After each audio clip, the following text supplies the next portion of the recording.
Hello guys, स्वागत है आपका इग्नो क्लासेस में। आज हम बात करने वाले हैं BHIC 134।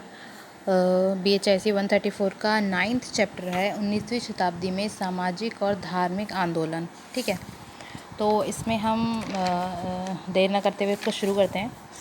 तो सबसे पहले तो जो अंग्रेज़ों के बाद जो अंग्रेज़ हमारे हिंदुस्तान पर राज कर रहे थे या पूरे विश्व भर में जहाँ पर भी अपना व्यापार कर रहे थे, राज कर रहे थे, अपना शासन कर रहे थे, तो उसके बाद उन्होंने इंडियंस का इतना शोषण किया था कि उसके बाद 18वीं और 19वीं शताब्दी में आते आते अंग्रेज़ों के ख़िलाफ़ हिंदुस्तान में कुछ लोग थे जिन्होंने उनके ख़िलाफ़ आवाज़ उठाई। जिस तरीके से वो लोग एक्सप्लॉइट कर रहे थे पीपल्स को यहाँ पे।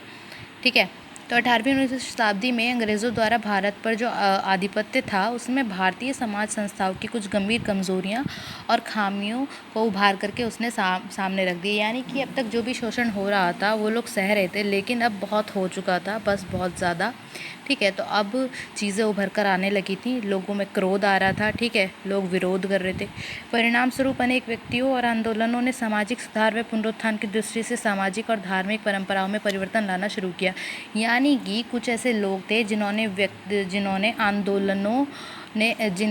आंदोलन किए और उन आंदोलनों से सामाजिक सुधार और देश का दोबारा से पुनरुत्थान की दृष्टि से और धार्मिक परंपराओं में, सामाजिक परंपराओं में परिवर्तन लाना उन लोगों ने शुरू करने की कोशिश की थ्रू आंदोलन। तो चर्चा के लिए एक महत्वपूर्ण प्रश्न ये होता है कि कौन सी शक्ति थी जिसने भारत में जागरण की लहर को जन्म दिया। जागरण इन द सेंस कि किस तरीके से लोग एकजुट होने लगे किसी चीज़ पर।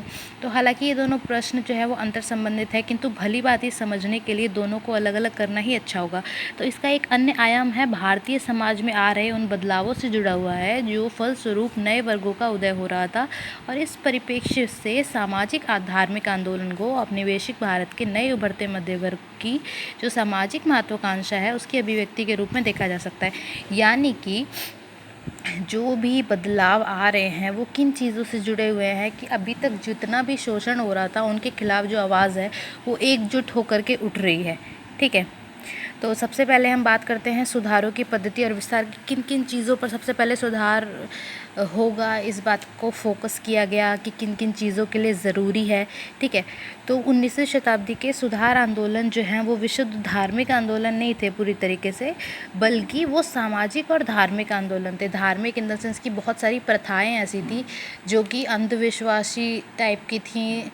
ठीक है, और जो समाजीकरण था वो इस तरीके का था कि चीज़ों को बहुत ज़्यादा रूडली चीज़ों को किया जाता था, तो उन चीज़ों को थोड़ा बदलना ज़रूरी था।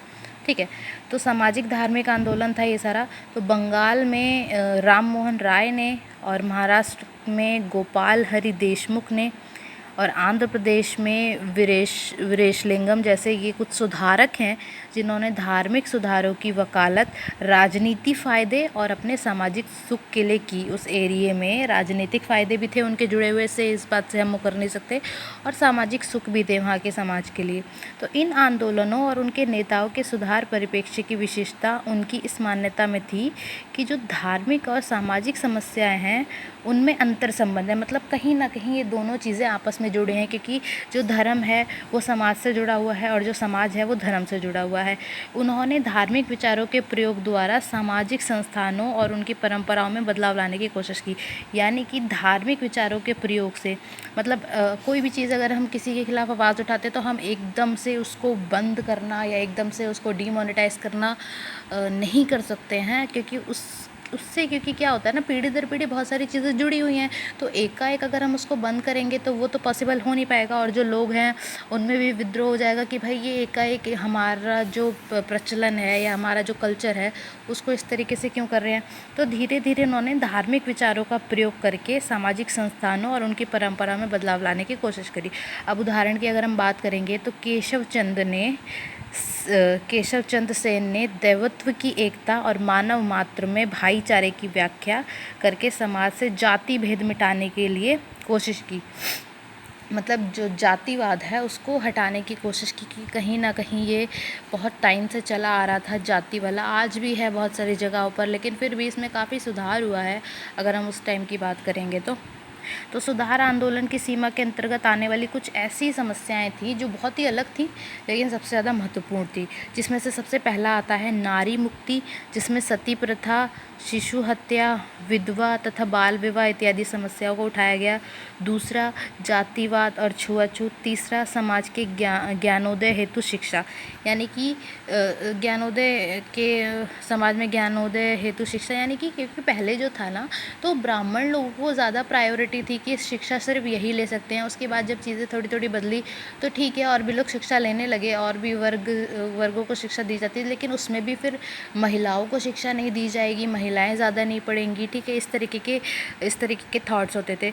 अब अगर हम देखें धार्मिक क्षेत्र में क्या मुख्य विषय थे, तो धार्मिक क्षेत्र में विषय थे मूर्ति पूजा, ठीक है, जैसे कि मूर्ति पूजा है, पहले बहुत मूर्ति पूजा होती थी ना, तो उन चीज़ों को भी हटाने की कोशिश की गई कि भाई खाली मूर्ति पूजा ही नहीं करनी है आपको, मतलब तो इस चीज़ से तो बहुदेववाद, यानी कि हम बहुत सारे देवताओं की पूजा करते हैं, है ना, जैसे कि मोमडन में होता है तो वहाँ पे अल्लाह एक है, और क्रिश्चियन में अगर हम देखें तो ईसा मसीह एक ही है, ठीक है, लेकिन हिंदुओं में क्या था कि हम देवी माँ को भी पूछ रहे हैं, हम शंकर जी को भी पूछ रहे हैं, हम हनुमान जी को भी पूछ रहे हैं, तो मतलब इसमें गलत कुछ नहीं है, लेकिन फिर भी ये लोग कहते थे कि मतलब जो भगवान है वो एक ही होना चाहिए, एक ही देवता या देवी होनी चाहिए।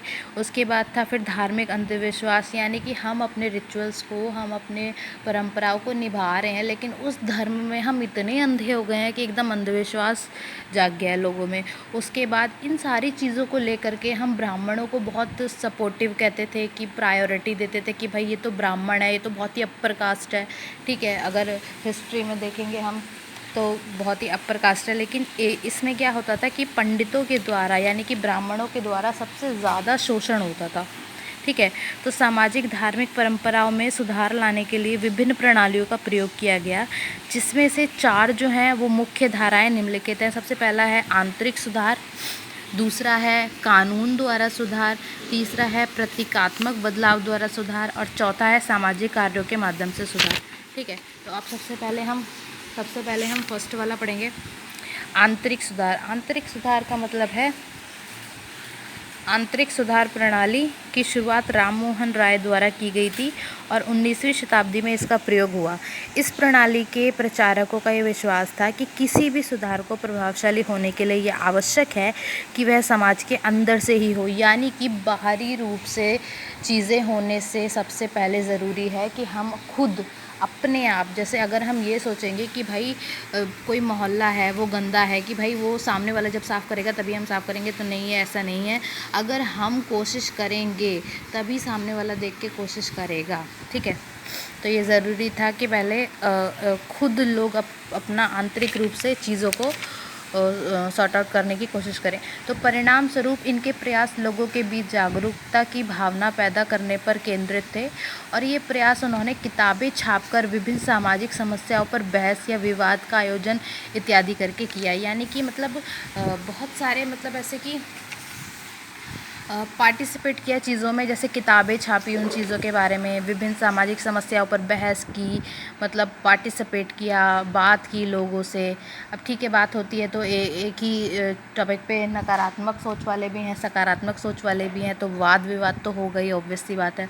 तो मतलब कहने का मतलब ये है कि बातें शुरू हुई, बातें होते होते उस पर वाद विवाद भी होने लगा, ठीक है। तो ये सारी चीज़ों का आयोजन हुआ इन बातों को सॉर्ट आउट करने के लिए।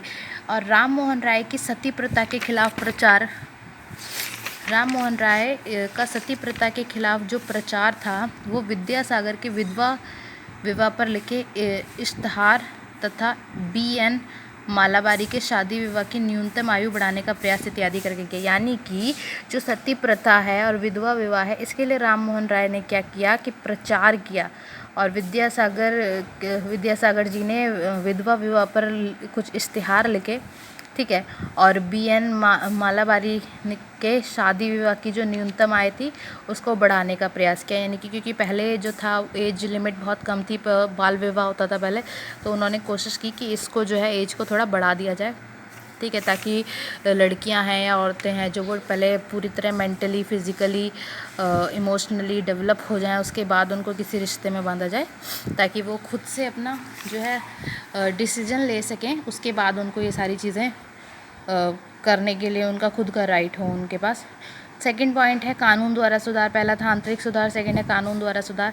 तो दूसरी प्रवृत्ति कानूनी हस्तक्षेप द्वारा प्रभाव लाने के विश्वास पर आधारित थी। इस प्रणाली की वकालत करने वाले जो हैं वो बंगाल के केशव चंद्र सेन और महाराष्ट्र के महादेव गोविंद रानाडे तथा आंध्र प्रदेश के वीरेशलिंगम का मानना था कि सुधार के जो प्रयास हैं वो वास्तव में तब तक प्रभावशाली नहीं हो सकते जब तक उन्हें राज्य का सहयोग प्राप्त नहीं होगा।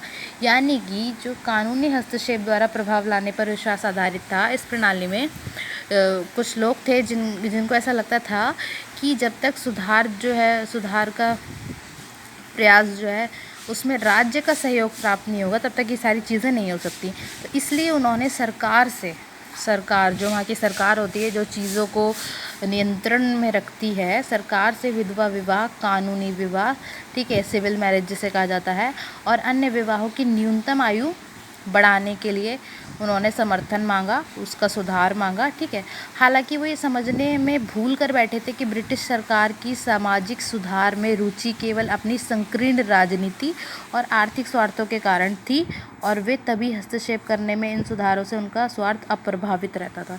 यानी कि वो ये मतलब अपने लिए तो मतलब सपोर्ट मांग रहे थे, लेकिन वो ये शायद भूल गए थे कि जो ब्रिटिश सरकार है वो कुछ भी करती है तो उसमें सबसे पहले अपना फ़ायदा देखती है वो। ठीक है, अगर वो इन सारी चीज़ों पर रोक लगाएगी या फिर न्यूनतम आयु बढ़ाएगी भी तो इसमें उसका कुछ खुद का राजनीतिक या आर्थिक स्वार्थ होगा।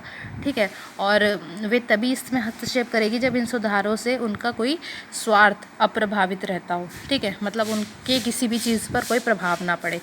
ठीक है, तो साथ ही वे समझने में ये भी गलती कर रहे थे कि बदलाव के लिए हथियार के रूप में कानून की भूमिका जो है वो औपनिवेशिक समाज की ही सीमित थी, क्योंकि इसे जनता की मान्यता प्राप्त नहीं थी।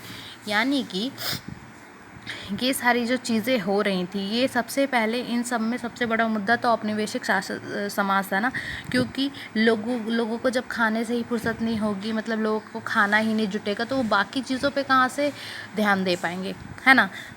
तो इसीलिए जो कानून की भूमिका थी वो औपनिवेशिक समाज में ही सीमित थी, क्योंकि इसे जनता की मान्यता प्राप्त नहीं थी। जनता तो अपना खाना जुटाने में लगी हुई है औपनिवेशिक समाज के कारण, क्योंकि उनके पास तो उसी से फुर्सत नहीं है। ठीक है, तो अब जो नेक्स्ट जो 2 पॉइंट हैं सुधारों की पद्धति और इसके मुख्य जो 4 धाराएं हैं, तो पहला हमने पढ़ लिया आंतरिक सुधार, दूसरा कानून द्वारा सुधार। जो अब नेक्स्ट 2 पॉइंट्स हैं वो हम दूसरे वीडियो में करेंगे। ठीक है, थैंक यू। अगर आपको वीडियो पसंद आया हो तो लाइक, कमेंट और सब्सक्राइब ज़रूर करें, और अगर इसमें आपको लगता है कि आप इसमें कुछ ऐड ऑन कर सकते हैं या फिर कुछ ऐसा है जो रह गया हो या फिर कुछ गलत हो तो आप ज़रूर इसमें बता सकते हैं। ठीक है, ओके, बाय।